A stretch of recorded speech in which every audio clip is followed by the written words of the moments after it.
রৌদ্র বোর্ডরুম থেকে বেরিয়ে ধীর পায়ে করিডোরে হাঁটছিল। এরই মধ্যে একজন নার্স ছুটে এসে কথাটা বলেই থামল। রৌদ্র কথাটা শোনা মাত্র পায়ের গতি বাড়িয়ে দিল। করিডোরের বাঁ দিকে থাকা লিফটে উঠে পড়ল 3 তলার উদ্দেশ্যে। প্রায় মিনিট 5 পর রৌদ্র জোরালো কদমে মায়ের কেবিনে এসে ঢুকল। আর এসেই দেখতে পেল তার মা কেমন হাউ মাউ করে কাঁদছে। রৌদ্র দ্রুত এগিয়ে গেল মায়ের কাছে, হাত বাড়িয়ে মাকে বুকে চেপে ধরল ছেলেটা। তারপর মায়ের মাথাটা আলতো করে হাত বুলিয়ে দিয়ে বলতে লাগলো, আর খেতো না আম্মু, প্লিজ আর খেতো না।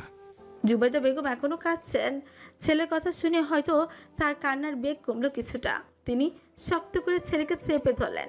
রৌদ্রর বুকে মাথাটা রেখে কাঁদতে কাঁদতেই বললেন, তোর আব্বু কেমন আছে রোদ? ও সুস্থ হয়ে যাবে তো? ওর কোনো ক্ষতি হবে না তো রোদ? রৌদ্র মায়ের কথা খানিকটা ঠকিল। কেন যেন এই অল্প কিছু কথা জবাব দিতে গিয়ে গলাটা আচমকাই ধরে আসছে তার। রৌদ্রকে অমন চুপ করে থাকতে দেখে জুবাইদা বেগম আরও কিছুটা অস্থির হয়ে উঠলেন।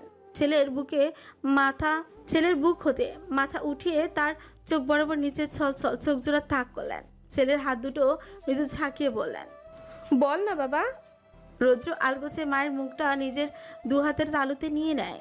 তারপর বৃদ্ধা আঙ্গুলি হাতের মায়ের চোখের পানিটা একটা মুছে দিয়ে নমনীয় কণ্ঠে বলে, আব্বু ঠিক হয়ে যাবে আম্মু, তুমি শুধু একটু ধৈর্য ধরো। দয়া করে এভাবে আর ভেঙে পড়ো না। বিশ্বাস করো, আমার খুব কষ্ট হচ্ছে তোমাদের এভাবে দেখে। কি এমন বললো ছেলেটা? কেন ছেলেটার এহেন বাক্যগুলো একেবারে বুকে এসে বিঁধল জুবাইদা বেগমের? সত্যি কি তার ছেলেটা খুব কষ্ট পাচ্ছে? নিজের এমন ভাবনা শেষে জুবাইদা বেগম নিজের কান্নাগুলো গিলিয়ে নিলেন এক প্রকার। তিনি গালের উপর ধরে রাখা ছেলের হাত দুটোকে নিজের সামনে এনে পরপর চুমু খেলেন কয়েকটা। বললেন, খুব কষ্ট হচ্ছে তোর, তাই না বাবা?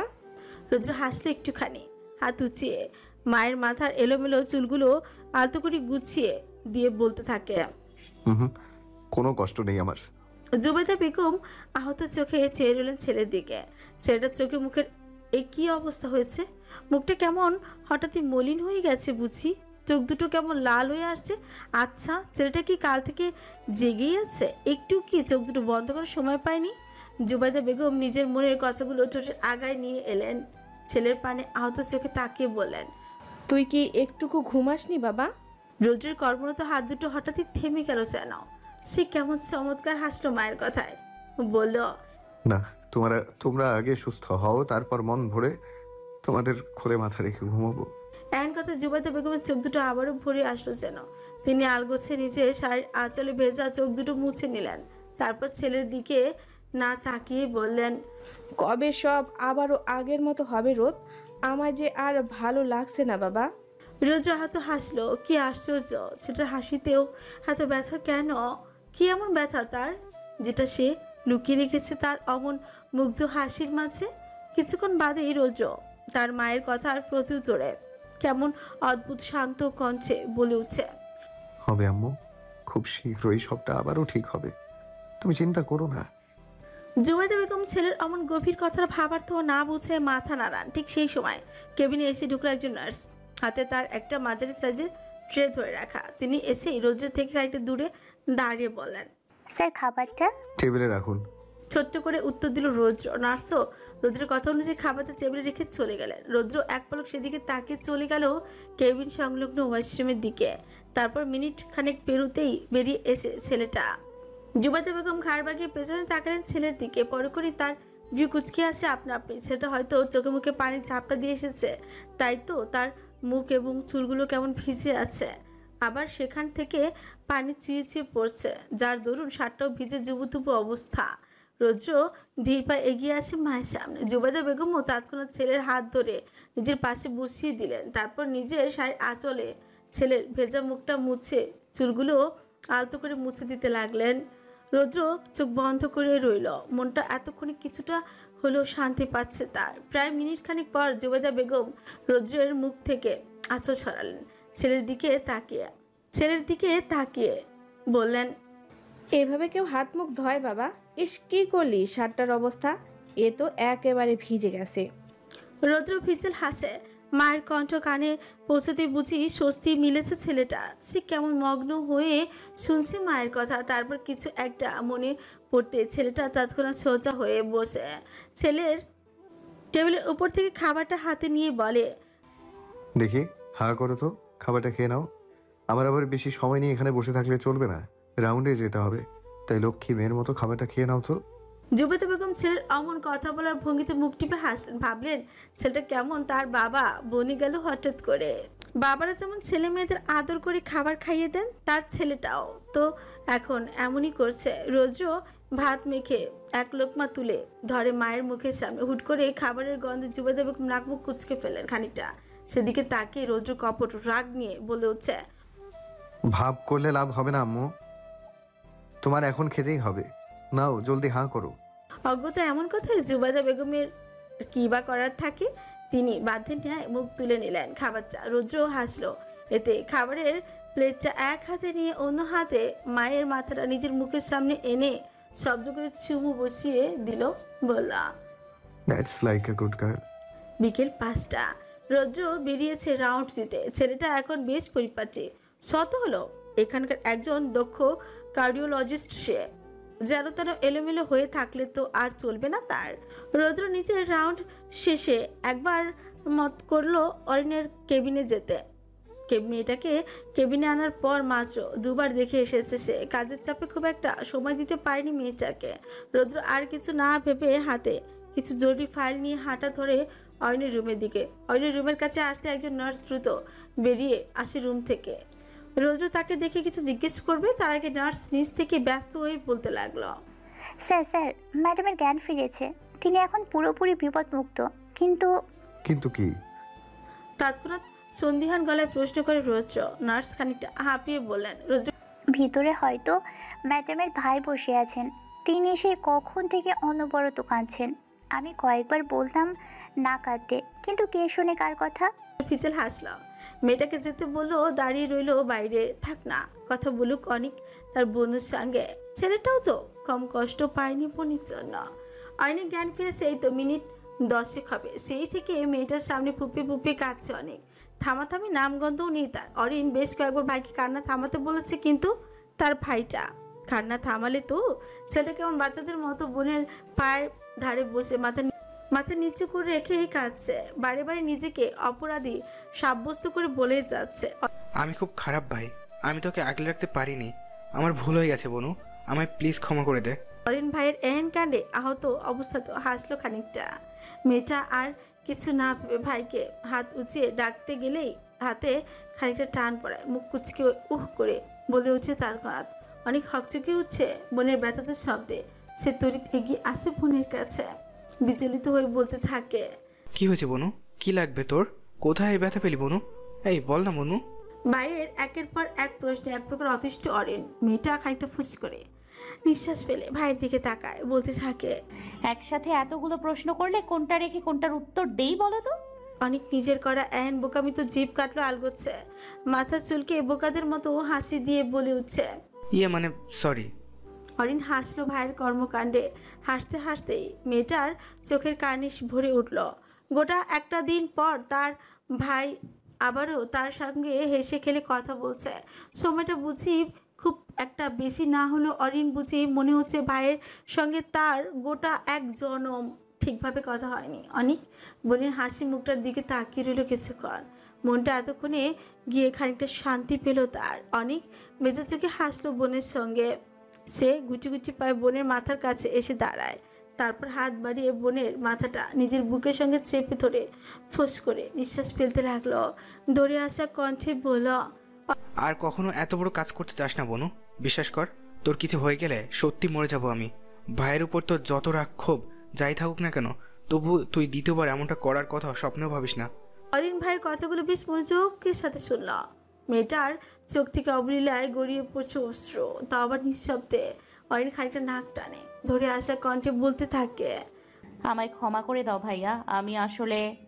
বাকিটার বলতে পারল না অরিন। হয়তো কথাগুলো গলাতেই আটকে গেছে তার। অরিন বোনের মাথাটা আরেকটু চেপে ধরে নিজের বুকের সঙ্গে অরিনের মাথায় পরপর কয়েকটা চুমু খেয়ে বলে, হুশ, আর কথা বলতে হবে না বাচ্চা, এই বিষয়টা একেবারে ভুলে যা।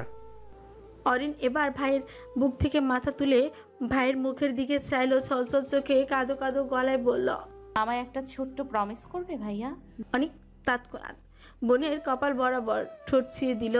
পরক্ষণেই গালের হাত রেখে আলতো স্বরে বলল, বল শোনা। যত যাই হয়ে যাক না কেন, তুমি আমার সঙ্গে কথা বলা বন্ধ করবে না প্লিজ। দরকার হয় ধমক দেবে, শক্ত কথা বলবে, তবুও কথা বলো প্লিজ।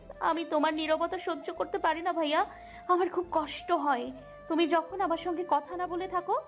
পরক্ষণে বোনের গালের উপর হাত রেখে আলতো স্বরে বলল।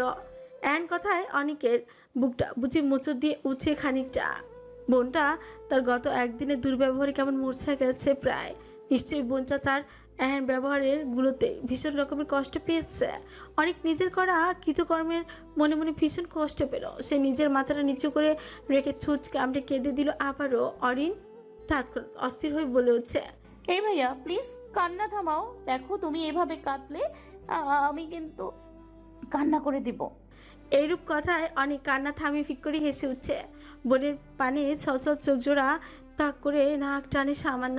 তারপর মেয়েটাকে আবার নিজের বুকের মাঝে টেনে নিয়ে আদুরে কঞ্চে বলে, আমি কথা দিচ্ছি আমার বোনুকে, আজকের পর থেকে কোনোদিন আমার বোনুর সঙ্গে বাজে ব্যবহার করব না আমি। এমনকি কোনোদিন রাগ করে কথা বলা বন্ধ করব না, ইনশাল্লাহ। খুশি? অরিন ভাইয়ের বুকে মাথা রেখে খানিকটা জোর গলায় বলতে লাগলো। ভীষণ খুশি। ভাই বোনের এমন কাণ্ডের মাঝে ঢুকে কেবিনের রৌদ্র তাকে দেখা মাত্র অনেক মাথার নিচু করে বোনকে বুক থেকে সরিয়ে দেয়। তখনের দেওয়া রৌদ্রের ধমকে বেচারা বুকটা এখনো কেমন কেঁপে কেঁপে উঠে। বোঝা যাচ্ছে সেটা হয়তো বেশ ভালোই ভয় পেয়েছে রৌদ্রের হুঙ্কারে। অরিন আজ চোখে এক পলক রৌদ্রের দিকে তাকায়। শ্যামবরণ পুরুষটার চৌকো স্পিরাল চোখ দুটো যেন সেই চিরচেনা খয়েরি রঙের চিকন ফ্রেমের চশমাটির আড়ালে গায়ে যেন শুভ্র অ্যাপজন। গলার উপর ঝুলে আছে স্টেথোস্কোপ। অ্যাপজনের ভেতরে পরে আছে কালো রঙের শার্ট। এমনিতেই কি লোকটা কম সুন্দর? যা পরে তাতে তো মাশাআল্লাহ লাগে দেখতে। তবুও কেন সোনার সোহাগা হিসেবে শার্টের গলার কাছের দুটো বোতাম হাঁ করে খুলে রাখা? এই লোকটা কি চায়? মেয়ে মানুষ তার এহেন রূপ দেখে ঝলসে যাক, না কি অরিন নামক এই নিরীহ প্রাণীকে সম্পূর্ণ পাগল করে দিতে তার এত কৌশল? অরিনকে নিজের দিকে অমন এক দৃষ্টিতে তাকিয়ে থাকতে দেখে ঠোঁট কামড়ে হাসল রৌদ্র। পরক্ষণে নিজের হাতের ফাইলটার দিকে খানিক ভাব নিয়ে তাকে দুষ্টু কণ্ঠে বলতে লাগলো, দেখা শেষ হয়েছে নাকি আর একটু দেখবেন? হঠাৎ অ্যান বাক্যে কর্ণগোচর হওয়া মাত্র থতমত খেয়ে যায় অরিন। মেয়েটা তৎক্ষণাৎ নিজের দৃষ্টি সরিয়ে আনে রৌদ্রের উপর থেকে। রৌদ্র আর চোখে দেখলো সবচা। পরক্ষণেই তার নজর গিয়ে পড়লো বেডের পাশে দাঁড়িয়ে মুখ টিপতে হাসতে থাকা অনেকের উপর। সে কেমন গম্ভীর মুখে বলে উঠছে, কেবিন থেকে বের হওয়ার জন্য তোকে কি এখন ইনভিটেশন কার্ড দিতে হবে? অনেক ফরকে উঠে অ্যান বাক্যে। ছেলেটা আর কিছু না ভেবে বলে ভদ্র ছেলের মতো মাথা নিচু করে বেরিয়ে গেল রুম থেকে। সতে হলো এদের দুজনের মধ্যে কাবামে হাড্ডি হতে পারবে না সে। অনেক বেরিয়ে যেতেই রৌদ্র এগিয়ে আসে অয়নের নিকট। অয়নের মাথাটা এখনো আগের ন্যায় নুইয়ে রাখা। রৌদ্র নিজের হাতের ফাইলটা টেবিলের উপর রাখলো। পরক্ষণেই টেবিলের উপর থেকে একটা স্যানিটাইজার হাতে 2-3 ফোঁটা নিয়ে হাতটা ভালো করে স্যানিটাইজ করে নিল। পরক্ষণেই ট্রে থেকে একজোড়া স্টেরাইল গ্লাভস পরে নিল। তারপর অরিনের উদ্দেশ্যে বলে উঠছে, আমি ক্যান্ডেলা খুলবো এখন, তুই আমার দিকে তাকা। অরিন ধীরে ধীরে রৌদ্রের দিকে তাকায়। মেয়েটা ইতিমধ্যে ভয়ে আটকানো হয়ে পড়েছে।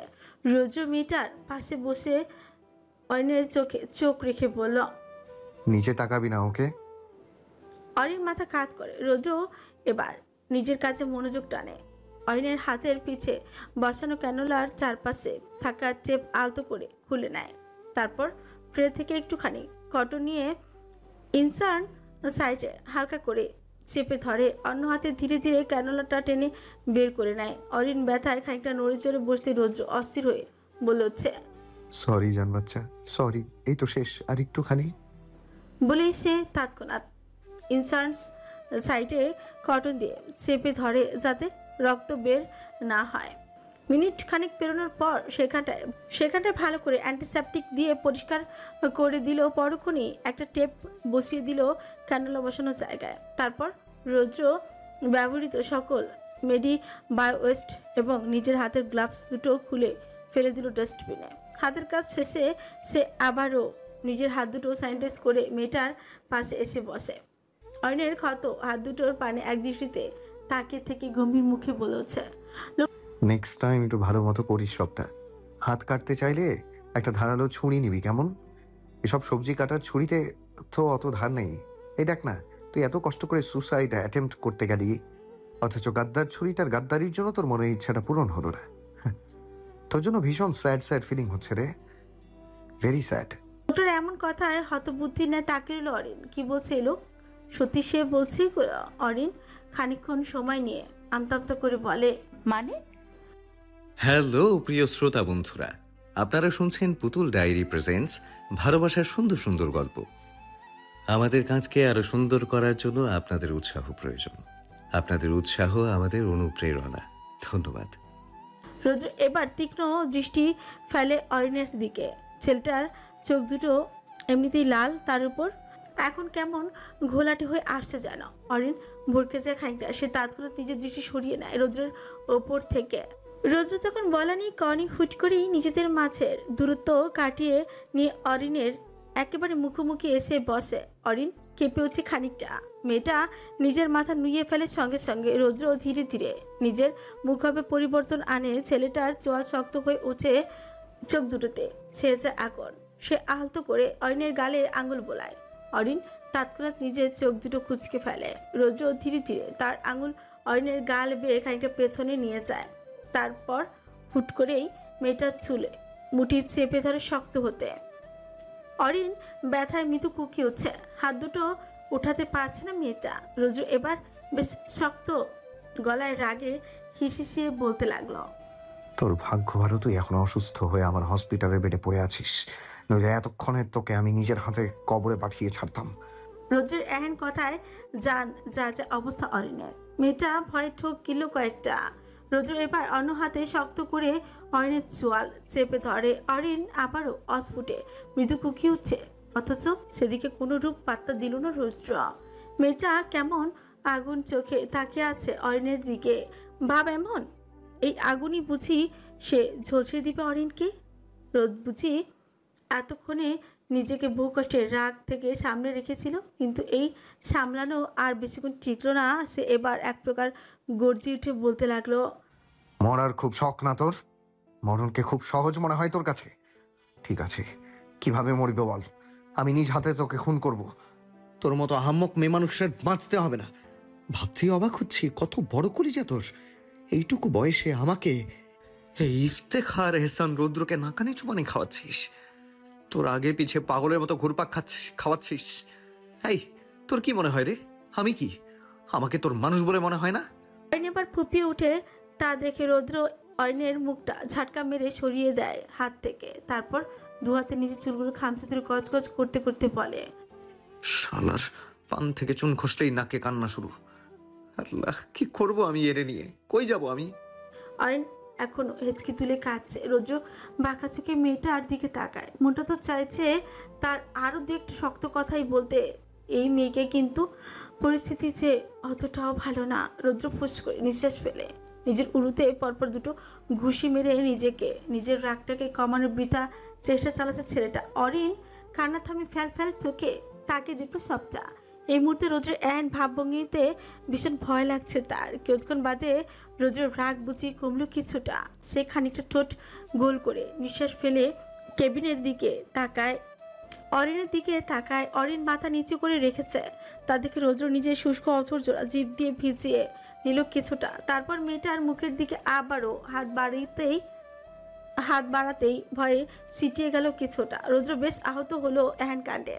সে মনে মনে নিজেকে আচ্ছা মতো শ্বাসে মেয়েটার গালের এক পাশে হাত রাখলো আলতো করে। তারপর কেমন নরম সুরে বলল, টাকা আমার দিকে।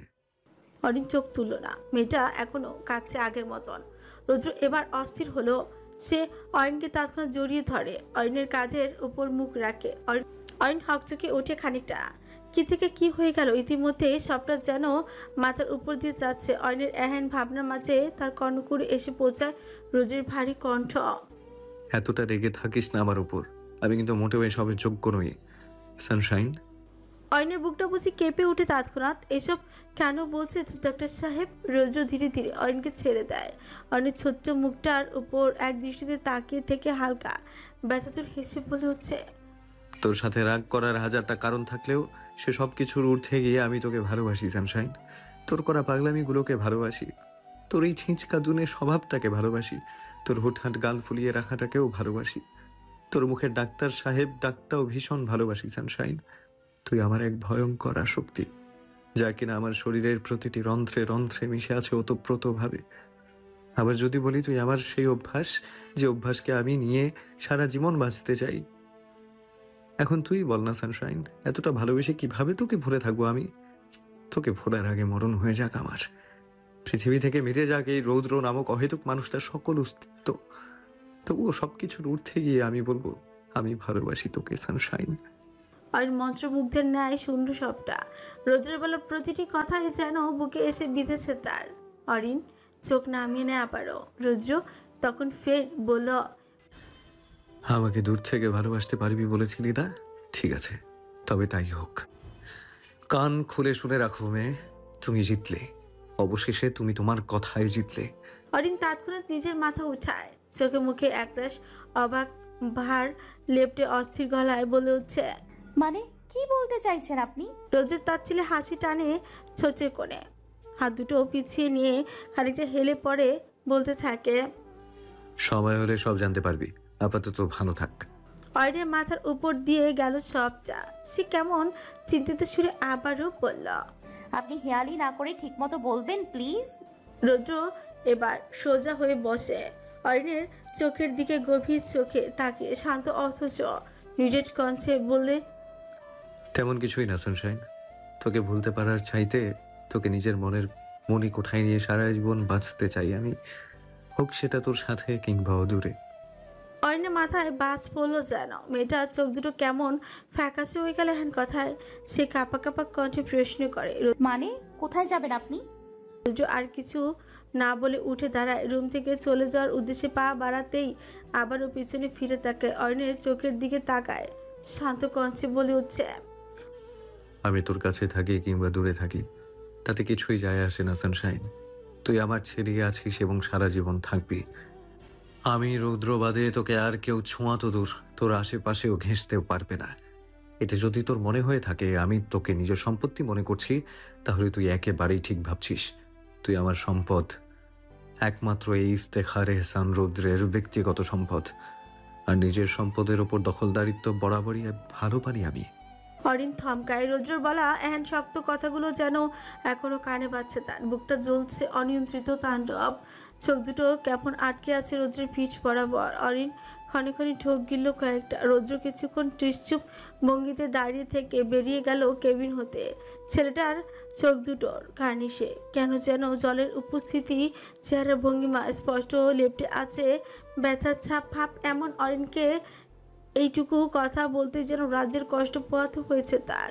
রৌদ্র ফটাফট কেবিনের বাইরে এসে দেয়াল ঘেঁষে দাঁড়ায়, চোখ বুজে বড় বড় নিঃশ্বাস ফেলে নিজেকে সামলানোর কঠিন প্রয়াস চালায়। এদিকে অরিনের কেবিন থেকে খানিকটা দূরে দাঁড়িয়ে ছিল অনেক। এরই মধ্যে রৌদ্রকে হঠাৎ বেরিয়ে আসতে দেখে খানিকটা নড়ে চড়ে দাঁড়ালো সে, কিন্তু পরক্ষণে রৌদ্রকে অমন চোখ বুঝে ঠোঁট কামড়ে দাঁড়িয়ে থাকতে দেখে দ্রুত আপনা আপনি কুচকে আসে তার। সে কিছুক্ষণ দোনমনো করে এগিয়ে আসে রৌদ্রের নিকট। রৌদ্র এখনো আগের ন্যায় চোখ বুজে আছে।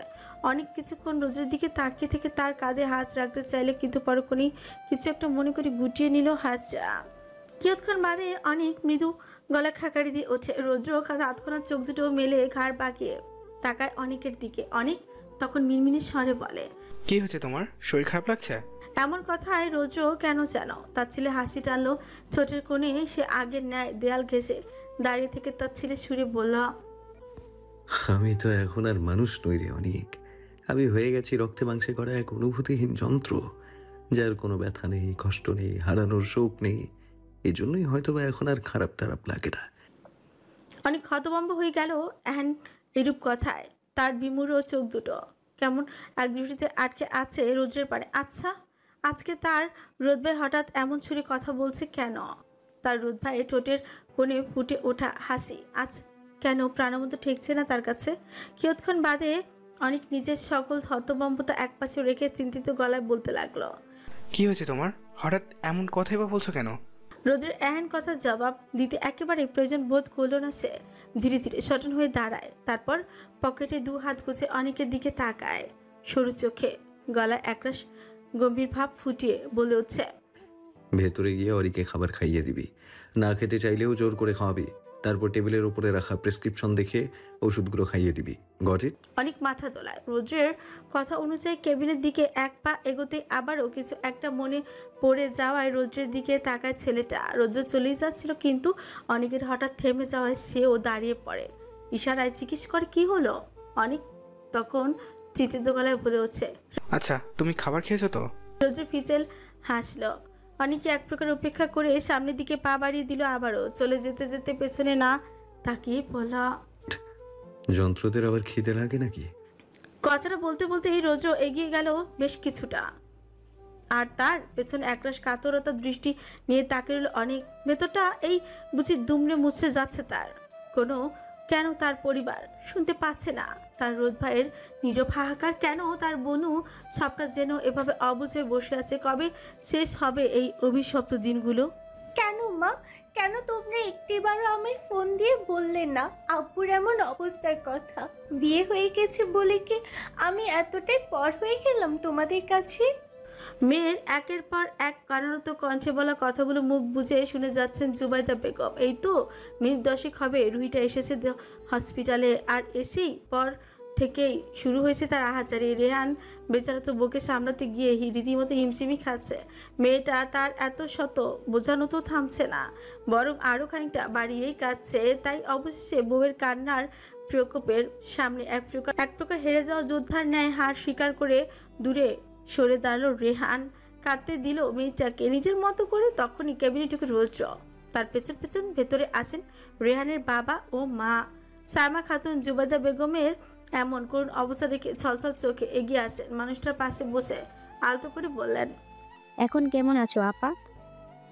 জুবাইদা বেগম কৃতজ্ঞ হাসলো, খানিক নড়ে চড়ে বসে বেআইনের দিকে তাকে সহাস্য মুখে বললেন, আলহামদুলিল্লাহ, আগের চেয়ে ভালো আছি।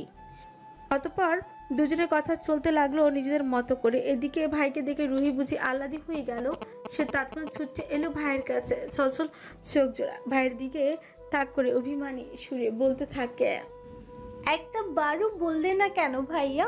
কেন জানালে না আমায়? আমি কি বাকিটা বলতে গিয়ে হঠাৎ করে গলাটা কেমন যেন দৌড়ে আসলো রুহির। মেয়েটা দাঁড়িয়ে থেকে হু হু করে কেঁদে ওঠে। রোদ্র এক হাত বাড়িয়ে বোনকে আগলে নেয় নিজের সঙ্গে। রুহিও কেমন পা গুটিয়ে ভাইয়ের বুকে পাশে লেপ্টে দাঁড়িয়ে পড়ে। ভাইয়ের বুকে মুখ লুকিয়ে নিঃশব্দে কাঁদতে থাকে মেয়েটা। রোদ্র আলতো করে বোনের মাথায় হাত বোলাতে থাকে, নরম সুরে বলে উঠছে, কাঁদে না বুড়ি, ভাইয়া ভীষণ ছোটাছুটিতে ছিলাম বাচ্চা, তাই তোকে জানাতে লেট হয়ে গেছে আমার। সো সরি ফর দ্যাট বুড়ি। বাহ, রোদ্রের এতটুকু কথাতেই কান্নার বেগ বুঝি বেশ কমে এলো রুহির।